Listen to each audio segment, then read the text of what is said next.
Welcome to a video tutorial about the 9th Standard English textual poem Song of a Dream. 9ാം class English പാഠപുസ്തകത്തിലെ song of a dream എന്ന കവിത സംബന്ധിച്ച ഒരു video ട്യൂട്ടോറിയലിലേക്ക് ഏവർക്കും സ്വാഗതം. Let's have some basic information about the author. Sarojini Naidu, born on 13 February 1879 and died on 2nd of March 1949. Also known as the Nightingale of India, was an activist of the freedom movement in India. 1879 ഫെബ്രുവരി 13 ജനിച്ച് 1949 March 2 മരണപ്പെട്ട ഇന്ത്യയുടെ രാപ്പാടി എന്നറിയപ്പെടുന്ന കവയത്രി Sarojini Naidu Indian സ്വാതന്ത്ര്യ സമര പ്രസ്ഥാനത്തിലെ ഒരു മുൻനിര സന്നദ്ധ പ്രവർത്തക കൂടിയായിരുന്നു. Her major contributions in the field of poetry were beautiful poems that could also be sung. വളരെ മനോഹരമായ ഗാനങ്ങൾ പോലെ ആലപിക്കാൻ സാധിക്കുന്ന ഒട്ടനവധി മനോഹര കവിതകൾ ആയിരുന്നു കവിതാ സാഹിത്യ മേഖലയിൽ അവരുടെ ഏറ്റവും പ്രധാനപ്പെട്ട സംഭാവനകൾ. Her famous works include The Golden Threshold, The Bird of Time, The Broken Wing and The Sceptred Flute. അവരുടെ ഏറ്റവും പ്രസിദ്ധമായിട്ടുള്ള ചില കൃതികളാണ് the golden threshold, the bird of time, the broken wing and the sceptred flute എന്നീ കവിതകളും കവിതാ സമാഹാരങ്ങളും. The nightingale of India, Sarojini Naidu in her poem Song of a Dream visualizes a dreamland, her motherland. Song of a dream എന്ന മനോഹരമായ ഈ കവിതയിൽ ഇന്ത്യയുടെ രാപ്പാടി എന്നറിയപ്പെടുന്ന സരോജിനി നായിഡു ഒരു ഭാവന ലോകത്തെ, ഒരു സ്വപ്ന ലോകത്തെ വിഷ്വലൈസ് ചെയ്യുന്നു, ഭാവനയിൽ ചിത്രീകരിക്കുന്നു. ആ ഡ്രീം ലാൻഡ് തൻ്റെ മദർലാൻഡ്, മാതൃരാജ്യമല്ലാതെ മറ്റൊന്നായിരുന്നില്ല. She earnestly longs for her mother India to be built on the principles of truth, peace and love. ഏറ്റവും ഉദാത്തമായ മൂല്യങ്ങൾ, ട്രൂത്ത്, പീസ് ആൻഡ് ലവ്, സത്യം, സമാധാനം, സ്നേഹം എന്നിവ അടിസ്ഥാനമാക്കിയായിരിക്കണം, ഇത്തരം മൂല്യങ്ങളുടെ മേലിലായിരിക്കണം തൻ്റെ സ്വതന്ത്രം നേടുന്ന മദർ ഇന്ത്യ, മാതൃരാജ്യം കെട്ടിപ്പടുക്കേണ്ടത് എന്നതായിരുന്നു അവരുടെ അടങ്ങാത്ത മോഹം. Now, let's go through the lines of the poem. The speaker of the poem is the poetess herself. ഈ കവിതയുടെ സ്പീക്കർ കവയത്രി തന്നെയാണ്. അവർ സ്വന്തം അനുഭവം ഒരു ഫസ്റ്റ് പേഴ്സൺ നറേഷൻ പോലെ വിശദീകരിക്കുകയാണ്. First person singular pronoun I എന്നുള്ളത് ഉപയോഗിച്ചത് ശ്രദ്ധിക്കുക. Once in the dream of a night I stood, lone in the light of a magical wood. One night in a dream, the poetess sees herself standing alone in a magical wood. ഒരു രാത്രി, ഒരു സ്വപ്നത്തിൽ നമ്മുടെ കവയത്രി അവർ തനിച്ചായിട്ട് ഒരു മായാലോകത്ത്, ഒരു magical world, ഒരു മാസ്മരികമായ ഒരു പൂന്തോപ്പിൽ ഒറ്റയ്ക്കിങ്ങനെ നിൽക്കുന്നത് സ്വപ്നത്തിൽ കണ്ടു. എങ്ങനെയാണ് അവർ നിൽക്കുന്നത്? Soul deep in vision that poppy like sprang. ആ വിഷൻ, കാഴ്ച, പോപ്പി ലൈക്ക്, ഒരു പോപ്പി ഫ്ലവർ പോലെയായിരുന്നു. The vision of the wood was like a bloomed poppy. ആ കാഴ്ച എന്ന് പറയുന്നത് ഒരു ബ്ലൂംഡ് പോപ്പി, വിടർന്ന് വികസിച്ച് നിൽക്കുന്ന മനോഹരമായ ഒരു പോപ്പി പുഷ്പം പോലെയായിരുന്നു ആ കാഴ്ച. ആ കാഴ്ചയിൽ and her soul merged fully and deeply in that vision.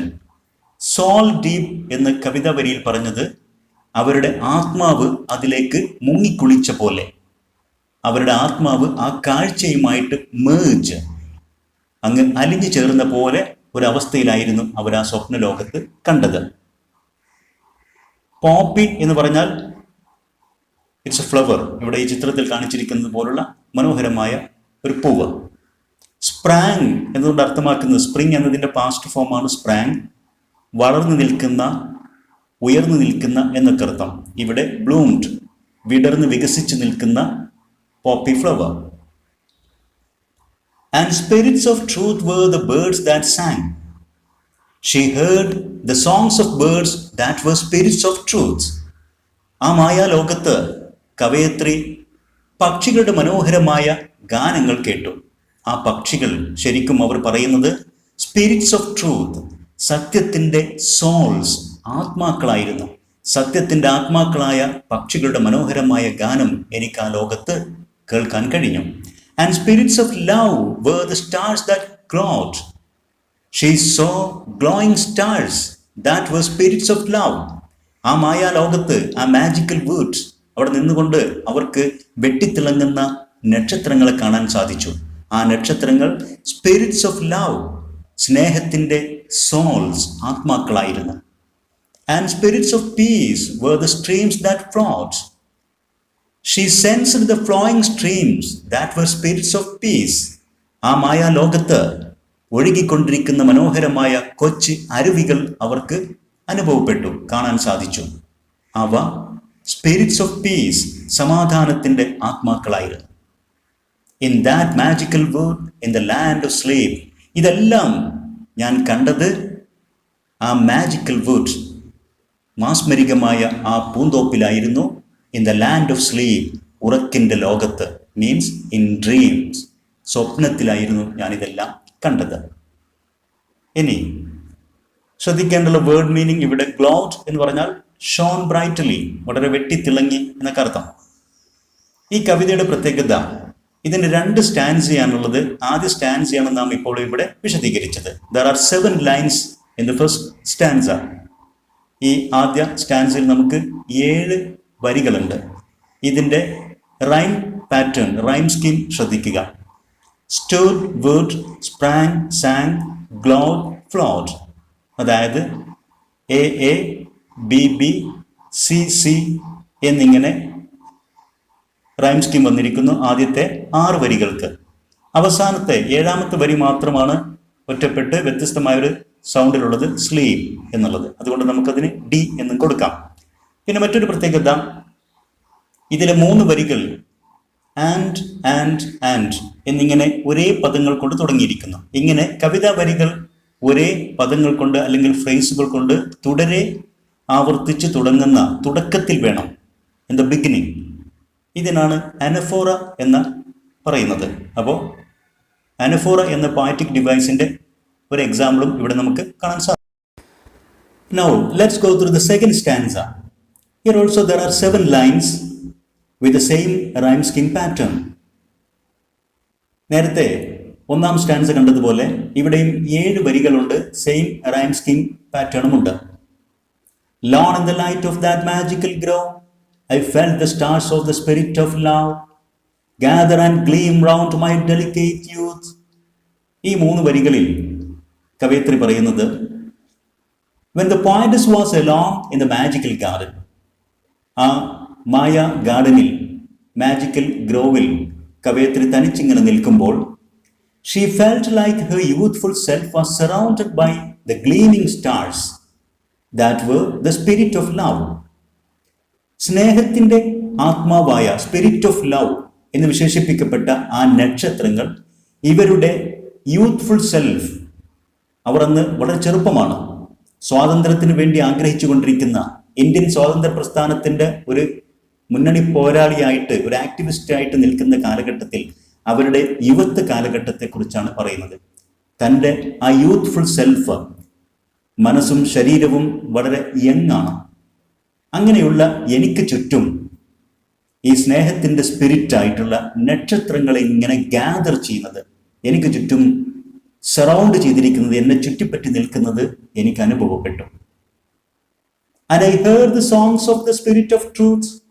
ആ മായാലോകത്ത് നിൽക്കുമ്പോൾ നേരത്തെ വിശദീകരിച്ച അതേ സ്പിരിറ്റ്സ് ഓഫ് ട്രൂത്ത്, സത്യത്തിൻ്റെ ആത്മാക്കളായിട്ടുള്ള ആ ഗാനം, പക്ഷികളുടെ ഗാനവും എനിക്ക് കേൾക്കാൻ സാധിച്ചു. To quench my longing, I bent me long by the streams of the spirits of peace that flow. She wished for the freedom of her motherland. തൻ്റെ മാതൃരാജ്യത്തിൻ്റെ സ്വാതന്ത്ര്യത്തിന് വേണ്ടിയിട്ടാണ് അവർ ആഗ്രഹിച്ചത്. ആ ആഗ്രഹം സഫലീകരിക്കുന്നതിന് വേണ്ടി, ഫോർ കോഞ്ചിങ് ദാറ്റ് വിഷ്, ആ ആഗ്രഹ സഫലീകരണത്തിന് വേണ്ടി, quenching means for fulfilling or satisfying, അത് പൂർത്തീകരിക്കുന്നതിന് വേണ്ടി, she bend herself low. I bend me low എന്ന് പറഞ്ഞാൽ ഐ ബെൻഡ് മൈ സെൽഫ്. നമ്മൾ അത് 3rd പേഴ്സണിലേക്ക് പറയുമ്പോൾ ഷീ ബെൻറ്റ് ഹെർസെൽഫ്, അവർ സ്വയം കുനിഞ്ഞ് വളഞ്ഞ് താഴ്ന്നു നിന്നുകൊണ്ട് ബൈ ദ സ്ട്രീം, ആ അരുവിക്കരികിലേക്ക് കുനിഞ്ഞുകൊണ്ട് അവരതിൽ നിന്ന് വെള്ളം കോരി കുടിച്ച് ആഗ്രഹം സഫലീകരിക്കുന്നത് പോലെ അവർക്ക് അനുഭവപ്പെട്ടു. ആ സ്ട്രീം, അരുവി എന്നുള്ളത് was the spirits of peace, അത് സമാധാനത്തിൻ്റെ ആത്മാവായിരുന്നു. ഇവിടെ സിംബോളിക്കലായിട്ടാണ് കാര്യം വിശദീകരിച്ചിരിക്കുന്നത്. ദാഹിച്ചു വലഞ്ഞിരിക്കുന്ന ഒരാളുടെ മുമ്പിലൂടെ നല്ല തെളിനീർ അരുവി ഒഴുകുമ്പോൾ നാം അതിലേക്ക് കുനിഞ്ഞു നിന്ന് അതിൽ നിന്ന് നമ്മുടെ കൈക്കുമ്പിളിൽ വെള്ളം കോരിയെടുത്ത് കുടിച്ച് നാം ദാഹം ശമിപ്പിക്കുന്നത് പോലെ സരോജിനി നായിഡു തൻ്റെ മാതൃരാജ്യത്തിൻ്റെ സ്വാതന്ത്ര്യം എന്ന അടങ്ങാത്ത ആ മോഹം ഈ അരുവിയിലെ വെള്ളം കോരിക്കുടിച്ച് ശമിപ്പിക്കാൻ ശ്രമിച്ചു എന്ന പോലെ ഒരു അനുഭൂതി അവർക്കുണ്ടായി. Symbolically, as we quench our thirst, നാം നമ്മുടെ ദാഹം ശമിപ്പിക്കുന്നത് പോലെ എങ്ങനെ? ബൈ സ്കൂപ്പിംഗ് അപ്പ് വാട്ടർ, വെള്ളം കോരിയെടുത്തുകൊണ്ട്, സ്കൂപ്പിംഗ് അപ്പ് വാട്ടർ എന്ന് പറഞ്ഞാൽ കോരിയെടുത്തുകൊണ്ട്, ഇൻ അവർ കപ്ഡ് ഹാൻഡ്സ്, കപ്പ് പോലെ നാം കൂട്ടിപ്പിടിച്ച നമ്മുടെ കൈകളിൽ, ഫ്രം എ സ്ട്രീം, ഒരു അരുവിയിൽ നിന്ന് നമ്മുടെ കപ്പ് പോലെ കൂട്ടിപ്പിടിച്ച കൈകളിൽ വെള്ളം കോരിയെടുത്ത് എങ്ങനെയാണ് നാം ദാഹം ശമിപ്പിക്കുന്നത് എന്ന ഒരു സിംബോളിക്, അതേ ഒരു രൂപം ഭാവനയിൽ അവർ ഈ കവിത വരികളിലൂടെ പറയുകയാണ്. തൻ്റെ മദർലാൻഡ്, മാതൃരാജ്യത്തിൻ്റെ സ്വാതന്ത്ര്യത്തിന് വേണ്ടിയിട്ടുള്ള അടങ്ങാത്ത മോഹം, ആ സ്പിരിറ്റ് ഓഫ് പീസ്, സമാധാനത്തിൻ്റെ സ്പിരിറ്റായിട്ടുള്ള ആ അരുവിയിൽ നിന്ന് ഞാൻ കോരിയെടുത്ത് ശമിപ്പിക്കാൻ ശ്രമിച്ചു എന്നാണ് കവയത്രി പറയുന്നത്. ഇനി പ്രധാനപ്പെട്ട വേർഡ്സ് ഇതിൽ grove means garden, gather means surround, ചുറ്റുക, നമ്മുടെ അരികെ നിൽക്കുക എന്നൊക്കെ അർത്ഥം, ഒരുമിച്ച് കൂടുക. ഗ്ലീം, ഷൈൻ, പ്രകാശിക്കുക. ക്വഞ്ച് മീൻസ് സാറ്റിസ്ഫൈ, സഫലീകരിക്കുക, പൂർത്തീകരിക്കുക എന്നൊക്കെ അർത്ഥം. ലോങ്ങിങ് മീൻസ് ഡിസയർ ഓർ വിഷ്, ആഗ്രഹം, മോഹം എന്നൊക്കെ. ഇനി നമുക്ക് ഈ കവിതയുടെ ചില പ്രത്യേകതകൾ, കവിതയിൽ ഉപയോഗിച്ചിരിക്കുന്ന പ്രധാനപ്പെട്ട പോയറ്റിക് ഡിവൈസസ് ഒന്ന് പരിശോധിക്കാം. She embodies the abstract qualities of love, truth and peace, attributing them to tangible things in this universe. കവിതയിൽ 3 അമൂർത്തമായിട്ടുള്ള, ആബ്സ്ട്രാക്റ്റ് ആയിട്ടുള്ള, അതായത് നമുക്ക് കാണാനോ സ്പർശിക്കാനോ കഴിയാത്ത ചില ഗുണങ്ങളെ വിശദീകരിക്കുന്നുണ്ട്. ലവ്, ട്രൂത്ത് ആൻഡ് പീസ്, ഇവയാണ് ആ ഗുണങ്ങൾ. എന്നാൽ അവയ്ക്ക് മൂർത്തമായിട്ടുള്ള, ടാഞ്ചിബിൾ ആയിട്ടുള്ള, നമുക്ക് സ്പർശിക്കാനും കാണാനും സാധിക്കുന്നുള്ള തരത്തിലുള്ള ചില രൂപങ്ങൾ കൽപ്പിച്ചു നൽകുന്നുണ്ട്. In a dream land birds are the embodiment of truth. കവയത്രിയുടെ മായാലോകത്ത് പക്ഷികൾ എന്നുള്ളത് സത്യത്തിൻ്റെ പ്രതിരൂപങ്ങളാണ്. അപ്പോൾ ട്രൂത്ത് എന്നുള്ള ആ ക്വാളിറ്റിക്ക് ഒരു രൂപം നൽകിയിരിക്കുന്നു ബേർഡ്സ് എന്ന രൂപത്തിൽ. അതുപോലെ തന്നെ stars R that of love. Love എന്നുള്ള നമുക്ക് സ്പർശിക്കാനോ കാണാനോ കഴിയാത്ത ആ ക്വാളിറ്റിക്ക് കാണാനും സ്പർശിക്കാനും ഒക്കെ സാധിക്കുന്ന തരത്തിലുള്ള സ്റ്റാർസ് എന്നുള്ള ഒരു രൂപം നൽകിയിരിക്കുന്നു. അതുപോലെ തന്നെ പീസ് എന്നുള്ള ക്വാളിറ്റിക്ക് സ്ട്രീംസ്, അരുവികൾ എന്നുള്ള ഒരു രൂപവും കൽപ്പിച്ചു നൽകിയിരിക്കുന്നു. ഇതൊരു താരതമ്യം കൂടെയാണ്. The poetic device metaphor is very aptly used in these comparisons. ഇത്തരം കമ്പാരിസൺ, താരതമ്യങ്ങളിലൂടെ മെറ്റഫർ എന്നുള്ള പോയറ്റിക് ഡിവൈസ് വളരെ മനോഹരമായിട്ട് തന്നെ കവയത്രി ഉപയോഗിച്ചിരിക്കുന്നു. മറ്റൊരു പ്രത്യേകത, when these abstract qualities are embodied and attributed having spirits, that is soul, which is a clever crafting of personification. നമുക്ക് സ്പർശിക്കാനും നമുക്ക് കാണാനും കഴിയാത്ത രൂപങ്ങളില്ലാത്ത ഈ ഗുണങ്ങൾക്ക് ഇപ്പോൾ ഒരു ബോഡി നൽകിയിരിക്കുന്നു, എംബോഡിമെന്റ്. പക്ഷികൾ, നക്ഷത്രങ്ങൾ, അരുവികൾ എന്നീ രൂപങ്ങൾ നൽകിയിരിക്കുന്നു. മാത്രവുമല്ല, ഇവയെല്ലാം കവയത്രി spirits of truth, spirits of love and spirits of peace എന്നിങ്ങനെയൊക്കെയാണ് വിളിക്കുന്നത്. ഈ ഗുണങ്ങളുടെ എല്ലാം ആത്മാവ്, അതായത് ഈ ഗുണങ്ങൾക്ക് ഇപ്പോൾ ശരീരവും ആത്മാവും കൽപ്പിച്ച് നൽകിയിരിക്കുന്നു. അതിലൂടെ പേഴ്സോണിഫിക്കേഷൻ എന്നുള്ള മറ്റൊരു പോയറ്റിക് ഡിവൈസ് വളരെ മനോഹരമായിട്ട് അവതരിപ്പിച്ചിരിക്കുന്നു. The poem has 2 stanzas of 7 lines each. ഈ കവിതക്ക് 7 വരികളിലുള്ള 2 സ്റ്റാൻസുകളാണുള്ളത്. അതായത് സെപ്റ്ററ്റ്, 7 വരികൾക്ക് സെപ്റ്ററ്റ് എന്ന് പറയാറുണ്ട്. വിത്ത് റൈം സ്കീം ഓഫ് AABBCCD. ഇവയുടെ റൈം സ്കീം, ഈ 2 സ്റ്റാൻസുകളുടെയും റൈം സ്കീം എന്നുള്ളത് AABBCCD എന്നുള്ളതാണ്.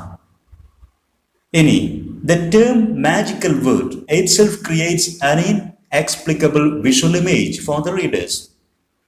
ഇതിൽ വിശദീകരിക്കുന്ന പോപ്പി ലൈക്ക് വിഷൻ, ആ മാജിക്കൽ വേർഡ് എന്നുള്ളത് അതിമനോഹരമായ ഇൻഎക്സ്പ്ലിക്കബിൾ ആയിട്ടുള്ള, നമുക്ക് വിശദീകരിക്കാൻ പ്രയാസമുള്ള തരത്തിലുള്ള ഒരു വിഷ്വൽ ഇമേജ് തീർക്കുന്നുണ്ട്. അപ്പോൾ ഏറ്റവും മനോഹരമായ ഒരു വിഷ്വൽ ഇമേജ് എന്നുള്ളത് ഈ മാജിക്കൽ വേർഡ് തന്നെയാണ്. മാത്രമല്ല the poppy, birds, stars and streams also create beautiful visual images in their mind. വായനക്കാരുടെ മനസ്സിൽ പോപ്പി എന്നുള്ള ഫ്ലവർ, പക്ഷികൾ, നക്ഷത്രങ്ങൾ, അരുവി, ഇതെല്ലാം മനോഹരമായ മറ്റ് വിഷ്വൽ ഇമേജുകൾ തീർക്കുന്നു. ഇനി the singing of birds forms an auditory image. ഇതിൽ പക്ഷികളുടെ മനോഹരമായ ഗാനങ്ങളെ പരാമർശിക്കുന്നുണ്ട്. അത് നമുക്ക് ഒരു ഓഡിറ്ററി ഇമേജ് ആയിട്ട് കണക്കാക്കാവുന്നതാണ്. Then when the poet says that the visions in the magic wood is like a poppy sprang up, which becomes an instance of the poetic device simile. ഈ vision in the land of sleep, ഉറക്കിന്റെ ലോകത്ത്, അതായത് സ്വപ്ന ലോകത്ത് കവയത്രി കാണുന്ന ആ vision, കാഴ്ചകളെ poppy like എന്നാണ് വിളിച്ചിരിക്കുന്നത്. വിടർന്നു നിൽക്കുന്ന പോപ്പി പുഷ്പങ്ങളെപ്പോലെ. ഇവിടെ ലൈക്ക് എന്നുള്ള ഒരു കമ്പാരിസൺ, ലൈക്ക് എന്നുള്ള പദം ചേർത്തുകൊണ്ട് ഒരു കമ്പാരിസൺ തീർത്തിരിക്കുന്നു. ഇത് നമുക്ക് ഒരു സിമിലിക്ക് ഉദാഹരണമായിട്ട് എടുക്കാവുന്നതാണ്. ഇനി examples of alliterations can be seen in the expressions like lone in the light, stars of the spirits of love, gather and gleam, songs of the spirits, streams of spirits. ഇങ്ങനെയുള്ള ഈ ഫ്രേസുകളിലെല്ലാം തന്നെ നമുക്ക് അലിറ്ററേഷൻസിന്റെ ഉദാഹരണങ്ങളും ധാരാളമായിട്ട് കാണാവുന്നതാണ്. ഇത്രയും കാര്യങ്ങളാണ് the nightingale of India Sarojini Naidu എഴുതിയ സോങ്സ് ഓഫ് എ ഡ്രീം എന്നുള്ള മനോഹരമായ ഈ കവിതയുടെ വിശദാംശങ്ങൾ. ഈ കവിതയിൽ കവയത്രിയുടെ മാതൃരാജ്യത്തിൻ്റെ സ്വാതന്ത്ര്യം, അതോടൊപ്പം തന്നെ സ്വാതന്ത്ര്യാനന്തരം ആ Mathrurajyam കെട്ടിപ്പടുക്കേണ്ട ക്വാളിറ്റികൾ, truth, peace and love എന്നിവയെല്ലാം തൻ്റെ സ്വപ്ന ലോകത്ത് അവർ വിഷ്വലൈസ് ചെയ്യുന്ന കാര്യങ്ങളാണ് വിശദീകരിച്ചത്. കാര്യങ്ങളെല്ലാം വ്യക്തമായി മനസ്സിലായിരിക്കും എന്ന വിശ്വാസത്തിൽ നിർത്തുന്നു. നിങ്ങളുടെ വിലപ്പെട്ട അഭിപ്രായങ്ങളും നിർദ്ദേശങ്ങളും കമൻറ്റ് ചെയ്യുക. Thanks for watching.